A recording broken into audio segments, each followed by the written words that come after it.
जय हिंद बच्चों, आप सभी का स्वागत है हमारे इस चैनल पर। और आज का परीक्षण है 19। इसके पहले हमने 1 से 18 तक का परीक्षण अपलोड कर दिया है। यदि उसको आप नहीं देखे हैं तो जाकर उनको देख लीजिए।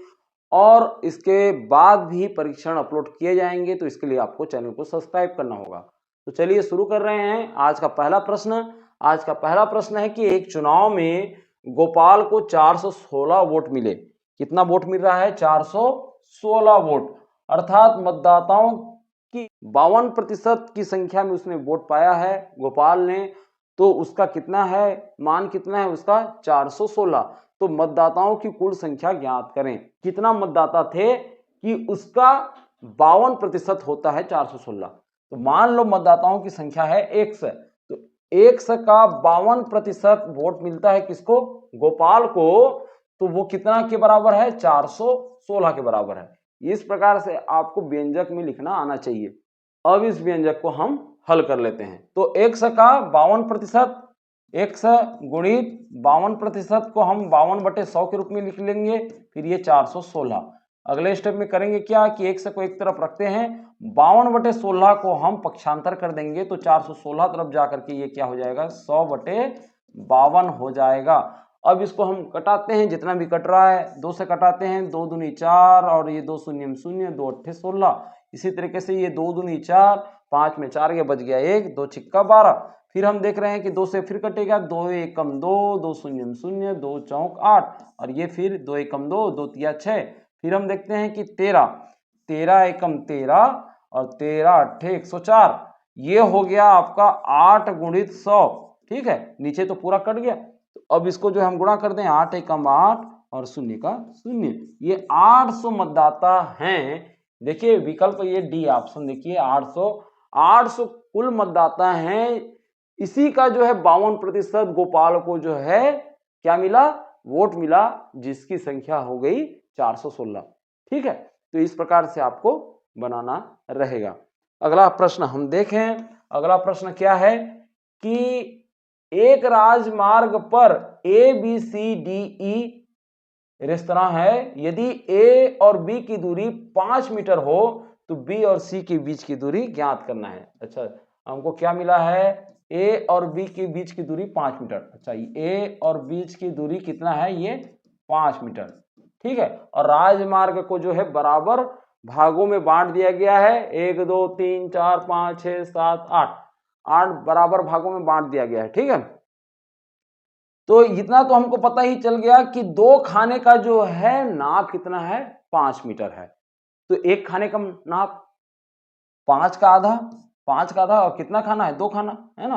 5 मीटर मतलब 2 खाना उसमें आ रहा है। तो हम सीधा सीधा क्या करेंगे? 5/2 कर देंगे। तो हमको मिल जाएगा कितना? 2.5 यानी 2.5 मीटर।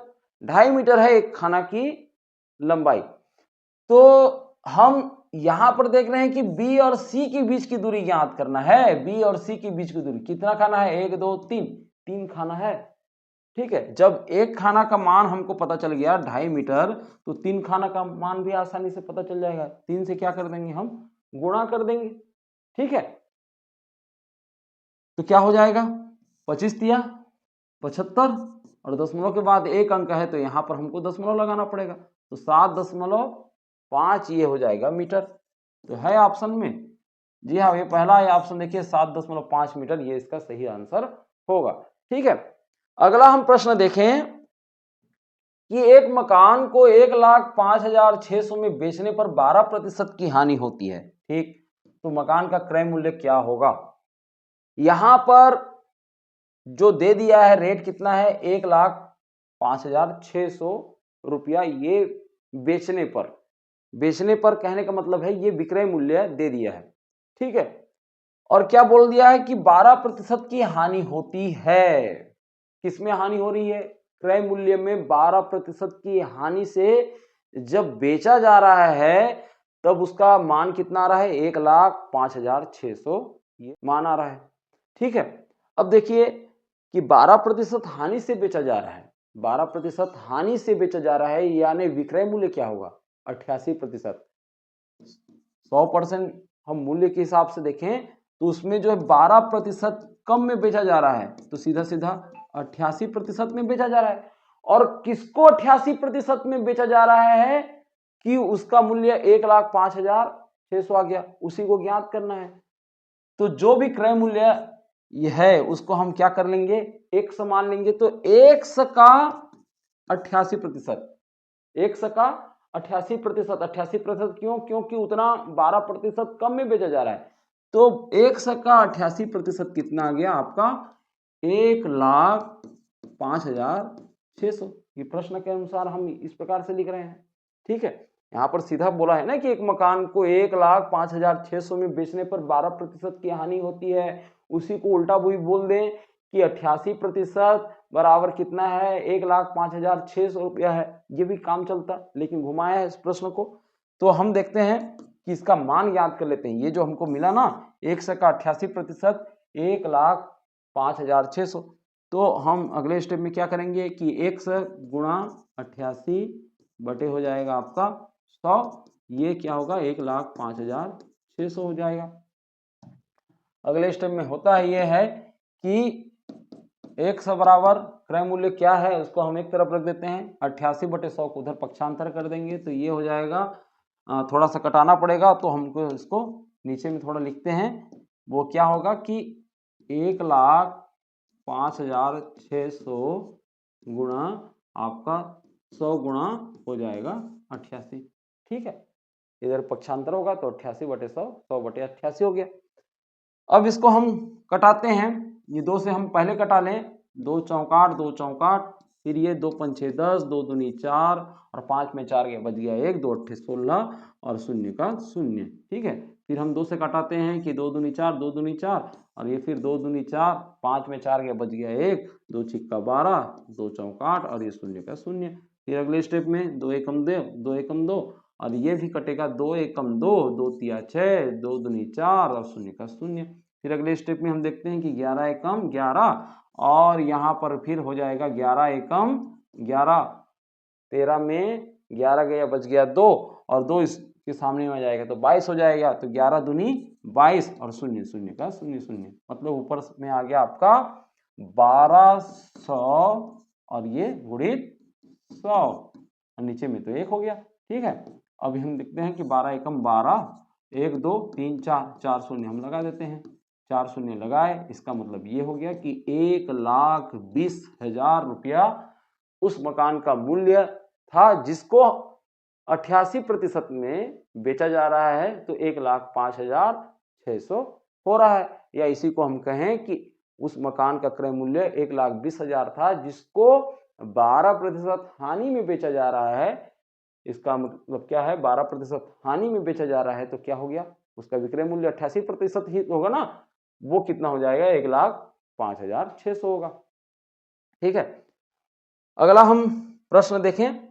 अगला प्रश्न में क्या है कि एक आयत की चौड़ाई उसकी लंबाई का 3/5 है। यदि आयत की लंबाई 25 मीटर हो तो आयत का परिमाप ज्ञात करो। यहां पर आयत की जो लंबाई है, लंबाई कितना है 25 मीटर दिया है और चौड़ाई क्या दिया है, चौड़ाई है उसकी लंबाई का 3/5, लंबाई का 3/5। ठीक है, लंबाई का 3/5 ये दे दिया है। तो लंबाई कितना है 25 है, 25 का 3/5 यानी 25 गुणित 3/5। अब इसको हम हल कर देते हैं, 5 एकम 5, 5 पच्चे 25 यानी 3 पंचे हो जाएगा 15 मीटर। ठीक है, अब देखते हैं कि आयत का परिमाप क्या होगा। आयत का परिमाप हो जाएगा 2 गुणा लंबाई धन चौड़ाई। यहां पर लंबाई कितना है 25 है, चौड़ाई कितना आ गया 15 मीटर आ गया। दोनों को हम जोड़ेंगे, ठीक है, दोनों को हम जोड़ेंगे और किससे गुणा कर देंगे, 2 से हम गुणा कर देंगे इसको। तो यहाँ पर 2 गुणा, अब इसको दोनों को जोड़ते हैं तो क्या हो जाएगा 25 15 को आ जाएगा आपका 40।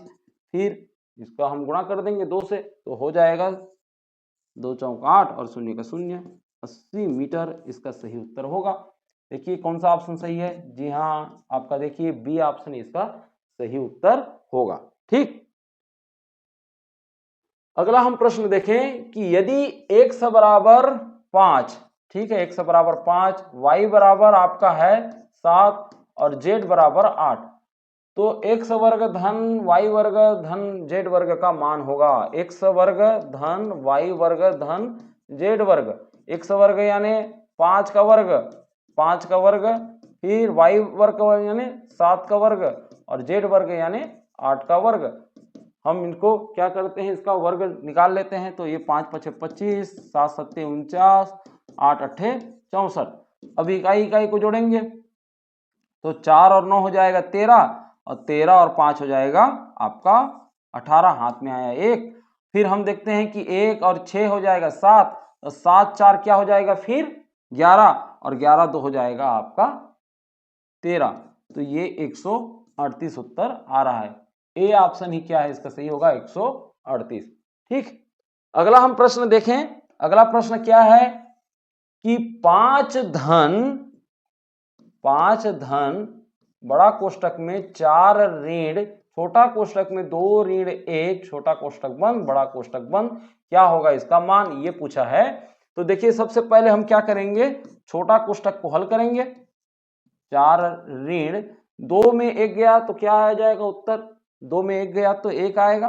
ठीक, अब ये इसको पहले हल किए, फिर ये बड़ा कोष्टक हम कर देते हैं। फिर हम देखते हैं कि 5 धन, अब बड़ा कोष्टक के अंदर में क्या है कि 4 ऋण 1 है, मतलब हो जाएगा 3, ये इस प्रकार से हो जाएगा। फिर अगले स्टेप में हम देखते हैं कि 5 धन 3 बराबर हो जाएगा 8, तो 8 इसका सही उत्तर होगा। 8 है, जी हाँ, इसी ऑप्शन देखिए 8 इसका सही उत्तर है।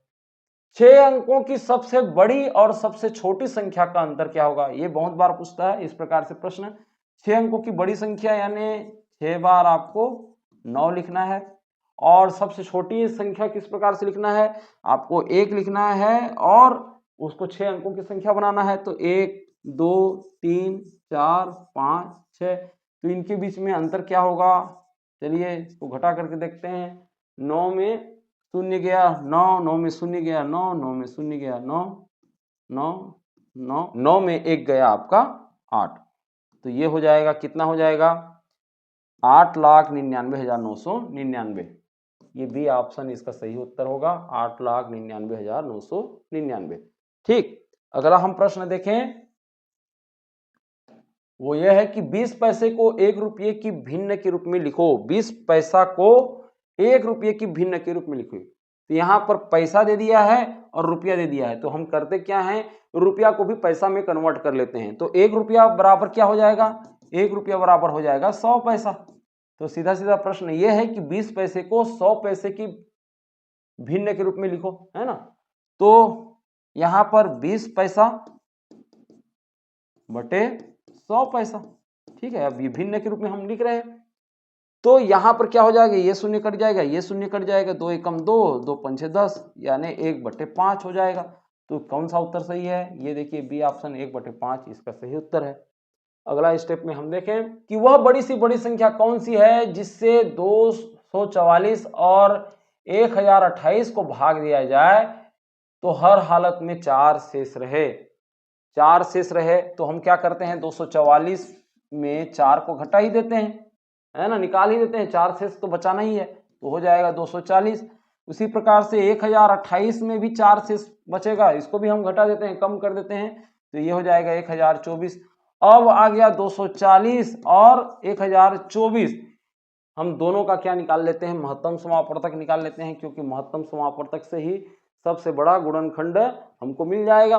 ठीक है, अब 2 से हम देखते हैं कि 2 एकम 2 और ये हो जाएगा आपका 2 दूनी 4, शून्य का शून्य, 2 पंचे 10, 2 एकम 2, 2 दूनी 4, फिर हम भी 2 से जाएगा, 2 छिक्का 12, शून्य का शून्य, 2 दूनी 4, 5 में 4 के बच गया 1, तो 2 पंचे हो जाएगा 10, और यहाँ पर 11 में 10 गया, बच गया 1, 2 छिक्का 12, फिर ये देखते हैं 2 से जाएगा, 2 तिया 6, शून्य का शून्य, 2 एकम 2, और ये हो जाएगा आपका 2 दूनी 4, 5 में 4 के बच गया 1, 2 अट्ठे 16, फिर ये 2 में जाएगा, 2 एकम 2, ठीक है, 3 में 2 गया, बच गया 1, 2 पंचे 10, और फिर ये 2 छिक्का 12 और ये 2 चौक 8, ये इस प्रकार से हमने देखा। अब देख रहे हैं तो 2 से 15 तो नहीं जाएगा, है ना, 3 से देख रहे हैं तो 3 में ये 64 नहीं जाएगा। इस प्रकार से हम इसको काम को भी रोक रहे हैं। अब देख रहे हैं कि 2 दूनी 4, 4 दूनी 8, 8 दूनी 16, 2 गुणित 2 गुणित 2 गुणित 2 क्या हो जाएगा 16। तो 16 ही वो सबसे बड़ी संख्या है जो 244 और 1028 में इसको भाग दे दें 16 को तो हर हालत में 4 शेष बचेगा। 16 ही क्या होगा इसकी सबसे बड़ी संख्या होगी जो हर हालत में इसको भाग देने पर 4 शेष लाएगा। ठीक है, तो ये 16 इसका सही उत्तर है, सी ऑप्शन। अगला हम प्रश्न देखें कि निम्न में से कौन सा एक 98 का गुणनखंड नहीं है। तो सबसे पहले हम देखते हैं कि 98 को 7 से हम भाग देखें तो 7 एकम 7, 7 एकम 7 तो 9 में 7 गया, बच गया 2 और 7 चौक 28 हो गया, यानी ये पूरा पूरा कट रहा है, गुणनखंड है। 14 को भी देखें तो 14 7 98 होगा। ठीक है, 49 में देखें तो 49 का ये ठीक डबल है 98, 49 गुणित 2 करेंगे तो 98 हमको मिल जाएगा। 8 का देखते हैं तो ये 8 से जाएगा कि नहीं, 8 एकम 8, 8 एकम 8, 9 में 8 गया, बच गया 1 और 8 दूनी 16 होता है, यहाँ पर हो जाएगा आपका 18 है, ये कट रहा नहीं है, ये नहीं कट रहा है, इसलिए 8 क्या है 98 का गुणनखंड नहीं है, यही इसका सही उत्तर होगा। अगला हम प्रश्न देखें वो है कि 7,86,572 में 7 की स्थानीय मानों का अंतर है। तो यहां पर देखते हैं कि 7 का स्थानीय मान कौन कौन सा है। एक तो है 7 लाख, ठीक है, ये देखिए 7 लाख, ये 7 लाख हो गया। पहला 7 का स्थानीय मान क्या है 7 लाख, क्योंकि लाख के स्थान पर है, और दूसरा 7 है दहाई के स्थान पर, तो हो जाएगा दहाई के स्थान पर है इसलिए 10 से उसका गुणा हो जाएगा, किसका 7 से, तो 7 गुणित 10 यानी हो जाएगा 70। तो इसका अंतर क्या होगा, दोनों का हम अंतर ज्ञात कर लेते हैं, शून्य में शून्य गया शून्य, अब यहां से ये ले आया था क्या उधारी, और यहाँ पर ये 10 हो गया था, 10 में 7 गया, बच गया आपका 3। अब ये इसको एक उधारी दे दिया है, 9 बचा है तो 9 लिख लेते हैं, ये भी एक उधारी दिया था 9, और ये भी 9, और ये यहाँ पर एक उधारी दे दिया था, तो ये कितना है आपका 6। तो 6,99,930 इसको घटाने पर ये आ रहा है। तो यहाँ पर देखते हैं 6,99,930, ये पहला ही ऑप्शन क्या है इसका सही उत्तर होगा। ठीक, अगला हम प्रश्न देखें वो क्या है कि 5/23 में कितना जोड़ने पर 3 हो जाएगा। 5/23 में कितना जोड़ने पर, माने 1 से जोड़ने पर आपका क्या हो जाएगा उत्तर 3 हो जाएगा। ठीक, अगले स्टेप में करेंगे क्या कि 1 से बराबर इस 5/23 को इधर पक्षांतर कर देंगे तो 3 ऋण हो जाएगा 5/23। अगले स्टेप में 1 से बराबर हम दोनों का जो हम निकाल लेते हैं लघुत्तम, तो 23 होगा, 23 तिया कितना हो जाएगा 3 तिया 9 और 2 तिया 6 यानी 69 हो जाएगा। और यहाँ पर 5 एकम 5, ये इस प्रकार से इसको हम कर लें।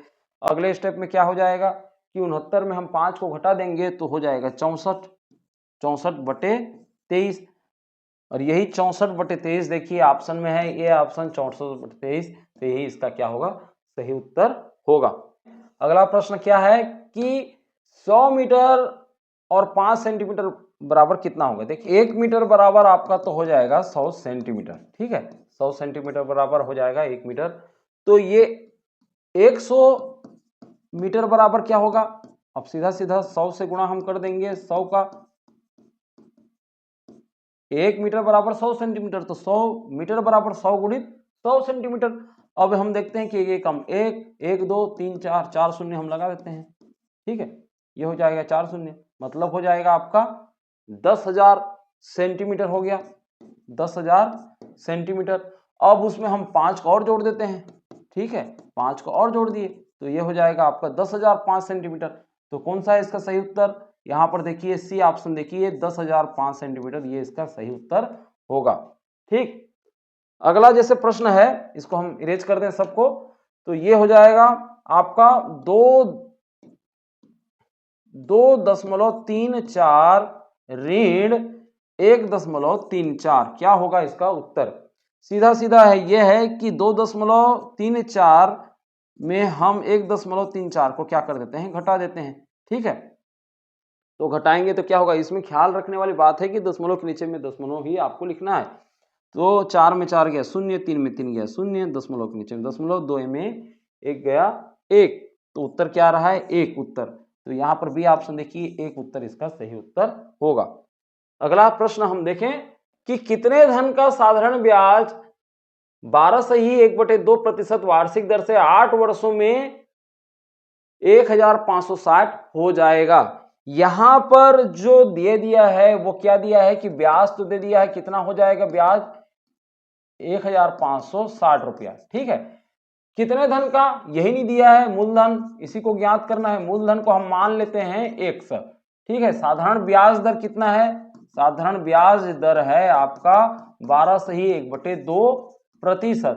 यहां पर इसको हम थोड़ा सा हम सरल कर दें तो क्या हो जाएगा, 2 12 24 और 1 25, 25/2 हो जाएगा और प्रतिशत की जगह में हम 1/100 लिखेंगे तो 25 से कम 25, 25 चौक हो जाएगा आपका 100। कट गया ये तो ऊपर में आपका 1 एकम 1 और ये 2 चौक 8 यानी 1/8 ये ब्याज दर आया। फिर उसके बाद हम देखते हैं कि समय कितना है, समय है आपका 8 वर्ष। अब 8 वर्ष ये इसका समय हो गया।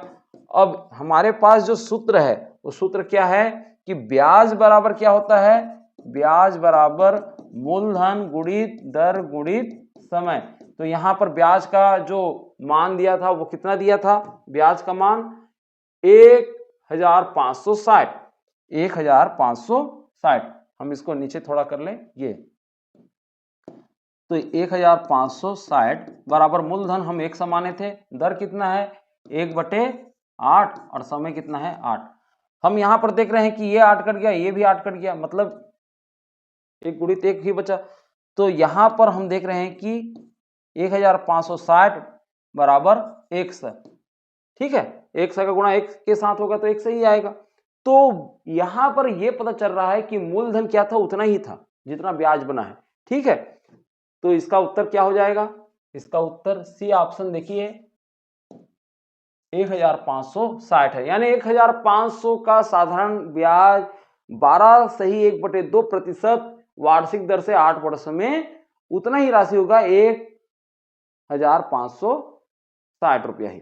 ठीक है, तो इसका उत्तर वही आ रहा है, जितना ब्याज था उतना ही मूलधन है। ठीक, अगला हम प्रश्न देखें 56 प्रश्न। अगला हम प्रश्न देखें वो क्या है कि 1/5 गुणित 5/7 गुणित 7/9 गुणित 18/25। कट रहा है तो कटा दें।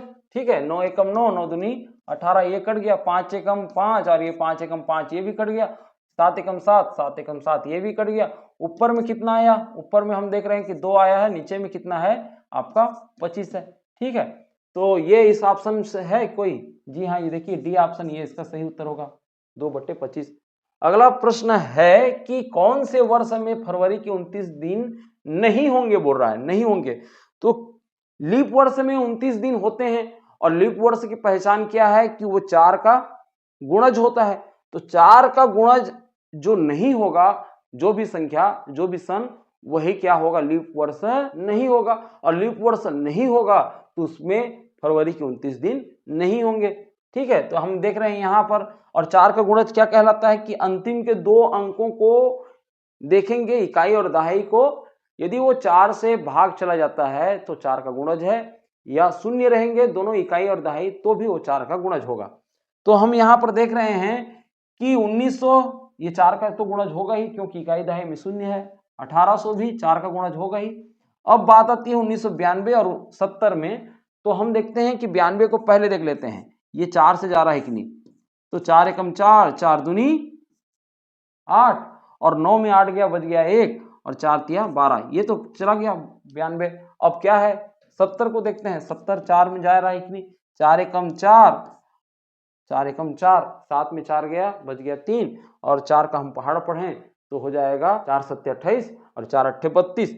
आपका 30 जो है नहीं आ रहा है, मतलब ये जो है 70 से नहीं कट रहा है। तो इसका उत्तर हो जाएगा आपका 970, जो कि 4 का गुणज नहीं है। तो कौन से वर्ष में फरवरी के 29 दिन नहीं होंगे, तो ये 1970 जो वर्ष है ये, इसमें जो है फरवरी के 29 दिन नहीं होंगे, बाकी जो सन है उसमें 29 दिन हो रहे हैं। ठीक है, अगला हम प्रश्न देखें वो क्या है प्रश्न कि 30 और 55 के बीच कितनी अभाज्य संख्याएं हैं।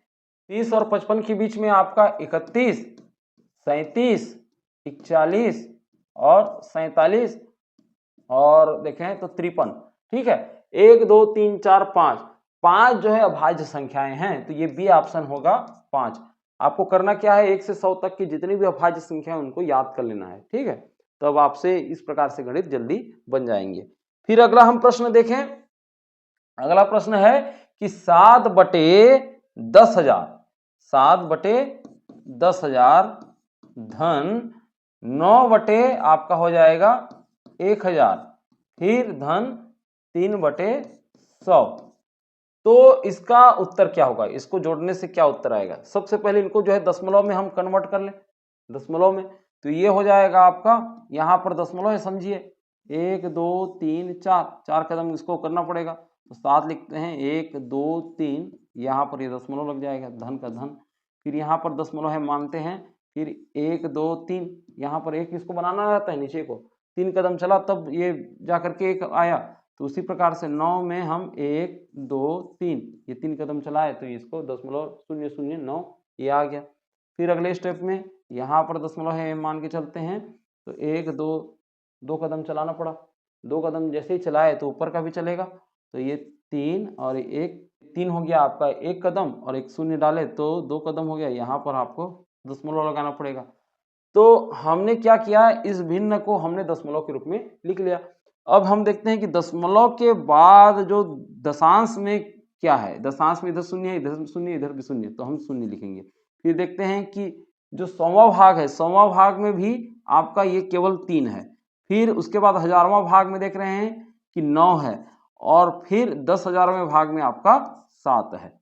तो ये इस प्रकार से इसका उत्तर आ जाएगा 0.0397, 0.0397। ये देखिए डी ऑप्शन इसका सही उत्तर होगा। अगला हम प्रश्न देखें जो कि आखिरी प्रश्न है इस परीक्षण का, वो है कि 27 भागित कोष्टक में 3 धन 9 कोष्टक बंद बराबर होगा। तो कोष्टक का हल पहले करेंगे तो क्या हो जाएगा, 9 और 3 आपका 12। ठीक है, 12 हो जाएगा।